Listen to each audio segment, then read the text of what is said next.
Antarctica, one of the richest untapped resource zones on the planet, a place that could sustain cities, research hubs, even entire nations. And yet, it remains completely off-limits to humanity. The only continent with no countries, protected from mining, military, and exploration, policed by armed forces that turn people away, monitored by satellites 24/7. Why seal off a continent with so much potential? Maybe because past expeditions reported tunnels beneath the ice, giant skeletal remains, and metallic structures no one can explain. This is not entertainment. It's a memory pulled from the field of consciousness itself, the one you'll never find on the internet. This is Unredacted. Before we go any further, you need to understand one thing. Antarctica didn't freeze over millennia. It froze in moments. And the reason why is the reason this continent is still locked down today. A landmass the size of the US plus Mexico. Mountains, valleys, rivers, lakes, all buried under 2 miles of ice.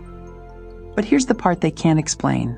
This ice didn't form slowly, not geologically, not by any natural process. It formed too fast for Earth's physics, too fast for plate movement, too fast for glaciation cycles. Something moved the pole. Not nature, not erosion, not a random shift. Something forced Earth to tilt, and it happened abruptly, violently, intentionally. It wasn't an accident, it wasn't geological. It was a triggered event. In the final days of Atlantis, the ruling elite overcharged the planetary grid, a misuse of power that began destabilizing Earth's magnetic field. To prevent a far greater planetary collapse, the architects and interdimensional lineage, original designers of Earth's grid, intervened. They fired a high-frequency corrective blast to neutralize the Atlantean overload. The blast hit the grid, but the grid was already unstable. The two forces collided, and the magnetic poles snapped out of alignment. Continents shifted, the axis lurched, and the landmass we now call Antarctica was thrust into the polar region, where it froze in an instant. Not thousands of years, not hundreds, seconds. And here's where the scientific record accidentally confirms the memory. Because Earth shows evidence of a sudden global shock, a mega flood, a magnetic disturbance, all clustered around the same moment known as the Younger Dryas. Ice cores record it, meltwater pulses map it, ancient myths remember it. But the cause? Science shrugs. The field remembers. This was the moment Atlantis fell. Atlantis was not a myth. It was a civilization built on the grid. A planetary network of crystalline power stations, energy conduits, and resonance chambers that stabilized Earth's magnetic field. But when consciousness fell, the grid was misused. The Atlantean grid wasn't symbolic. It was a real planetary power system, a network of temples, nodes, and crystalline generators that stabilized Earth's magnetic field and distributed energy across the planet. When the elites began abusing the system, the network became overloaded, like plugging too many machines into a single circuit. The resonance spiked, the grid short-circuited, and the magnetic field snapped out of balance. This didn't just cause storms, it pushed the entire planet off alignment. With the grid offline, the poles began to wander violently, the axis drifted, and the climatic balance collapsed. This chain reaction is what triggered the Younger Dryas cataclysm, the global flood recorded in every ancient culture. Continents sank, coastlines vanished, civilizations were erased, and Antarctica, once temperate, green, thriving, was shoved into the polar circle in a geological instant, a flash freeze. Not in millennia, in moments. This was the true Atlantean fall, a technological disaster, not a moral fable. The pole shift was not natural. It was triggered by the collapse of the planetary grid that Atlantis once controlled. Beneath the ancient ice, the truth waits. Not emptiness, not randomness, but precision work from a forgotten civilization. The continent hides structures under the ice, geometry where only chaos should exist. We find pyramids perfect in angle and ratio, aligned exactly like the pyramid network around the planet, a pattern too precise to be coincidence. We find circular complexes the size of arenas, arranged with engineering-level symmetry. In Wilkes Land lies a magnetic anomaly larger than an entire buried mountain range. Its energy signature is artificial in nature, not something created by natural geology. Warm subglacial lakes pulse beneath the continent, holding temperatures that defy known physics. These lakes remain liquid under crushing ice, as if heated by a concealed energy source. Radar reveals massive caverns beneath the glacier, tunnels stretching for miles like engineered systems. These shapes are too smooth for natural erosion, too geometric to be carved by flowing water. Thermal readings show heat signatures underground, glowing beneath 2 miles of frozen surface. Something under the ice still produces energy, as if remnants of technology continue operating. The official explanation claims they're just rocks. But rocks don't align to sacred geometric measure. Rocks don't organize into precise architectural grids. Rocks don't generate magnetic anomalies miles wide. Rocks don't create heat signatures under pure ice. These are architectural remains, blueprints of a civilization erased from memory, survivors of a world that refused to disappear. Before the freeze, Antarctica wasn't barren. It was vibrant. A massive civilization thrived on that landmass. A culture advanced, ancient, and deeply integrated into Earth's original network.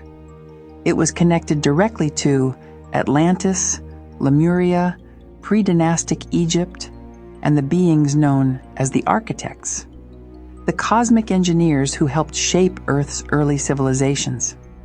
This region served as one of their hubs, a node of knowledge, a bridge between continents, a vault of advanced technology and crystalline data storage. Atlantis and Lemuria were not the same culture, but they collaborated. And Antarctica was one of the junction points where their knowledge and technologies overlapped. This is why so many technological anomalies lie beneath the ice, because a major planetary center once operated there. When the grid destabilized, this region suffered the worst impact. The pole shift pulled Antarctica into the polar zone and froze it instantly. A civilization was lost, one far older and far more advanced than anything modern history records. But not erased, not entirely. Its records, its power systems, its structures remain buried beneath the ice. This is why modern governments restrict access so aggressively. Not because of the cold, not because of preservation, but because Antarctica holds the technological inheritance of a civilization that predates recorded history. A vault of knowledge that could rewrite everything we think we know about humanity's past. The knowledge sealed beneath Antarctica did not remain fully forgotten. Long before satellites mapped the ice, whispers of an ancient vault resurfaced. Old manuscripts, forbidden translations, pre-flood star maps, esoteric societies guarding fragments of Atlantean records. And one group took those clues literally, the Nazis. They didn't travel to Antarctica because of curiosity. Their archives show clear intent. They believed something powerful was buried under the ice. Not legends, instructions, coordinates, described in occult texts and ancient diagrams that survived Atlantis' fall. To them, Antarctica was not wasteland. It was a vault, a potential source of technology that could shift global power forever. So they launched the 1938 expedition. Large, expensive, strategic, not random. They mapped the coastline, marked no-fly zones, and surveyed areas that matched today's anomalies. And when they returned, complete silence. No public findings, no scientific reports, no explanation. Not because they found nothing, but because they found something too valuable to share. Evidence of an ancient, non-human civilization. Fragments of advanced technology. Geometric maps of the crystalline grid. Entrances to engineered subglacial tunnels. Proof Antarctica was once populated and active. Their secrecy became the loudest evidence that they uncovered a fragment of the Atlantean vault beneath the ice. Have you ever wondered? Why is Antarctica the only continent on Earth with no nations, no cities, no population, no access? Why is it controlled by a global treaty that has lasted decades without a single country ever breaking ranks? Why is it? Closed to mining, closed to military bases, closed to independent exploration, surrounded by restricted zones, patrolled by military aircraft, and monitored by satellites every hour of every day? Ask yourself, why this continent of all places is the one the world decided to protect? And before your logical mind jumps in, no, it's not because it's too cold or too far or nobody wants to live there. Humans live year-round in places just as cold, Greenland, Svalbard, and even Yakutsk in Siberia, where winters drop below minus 40 degrees Celsius. Cold has never stopped civilization. So the question becomes, why this landmass? Why this level of restriction? Why this coordinated global silence? Because every major power, the US, Russia, China, Europe, NATO, all agreed on something. Whatever lies beneath that ice cannot be revealed to humanity. Not yet. After the Nazi expedition, after Operation High Jump, after the classified findings from the 1950s and 60s, the global powers realized Antarctica wasn't empty, it wasn't harmless, and it wasn't just ice. They found evidence of ancient infrastructure, abnormal heat zones, subglacial tunnels, possible technology, and remnants of a civilization far older than recorded history. And once that information surfaced into the intelligence agencies, the governments made a decision: seal off the continent, rewrite the narrative, and build a treaty to keep the truth buried. This is why expeditions are heavily limited, satellite imagery is blurred, entire regions are blocked, private flights are prohibited, and all findings are classified before they ever reach the public. Antarctica isn't protected because it's fragile. It's protected because it's dangerous. To the official story, to global power structures, and to every system built on the lie of a young, isolated humanity. Governments aren't guarding ice. They're guarding history. They're guarding technology. They're guarding the vault left behind by a civilization that predates everything we've been taught. And they know, if Antarctica is ever opened, the world will have to rewrite itself from the ground up. Because the moment outsiders got close, scientists, researchers, pilots, independent expeditions, they did find things. Every time an expedition accidentally uncovered something they weren't supposed to see, the evidence disappeared, reports rewritten, photos confiscated, researchers reassigned, data lost overnight. Not because the findings were insignificant, but because they were too significant. What explorers found was never meant to reach the public. Reports included vast tunnel networks carved with precision tools, giant skeletal remains that didn't match any known species, metallic structures buried deep beneath the ice, not crashed, but intentionally placed. Artifacts made from alloys we still can't reproduce with modern technology. Heat signatures moving under frozen miles as if something below is still active. Radar-captured silhouettes shaped like craft, not rocks, not ice formations. Organisms thriving in pitch-black lakes at temperatures that defy biology. These are the findings that vanished into classified archives. These are the discoveries governments redacted the moment they surfaced. And every one of them points to the same truth.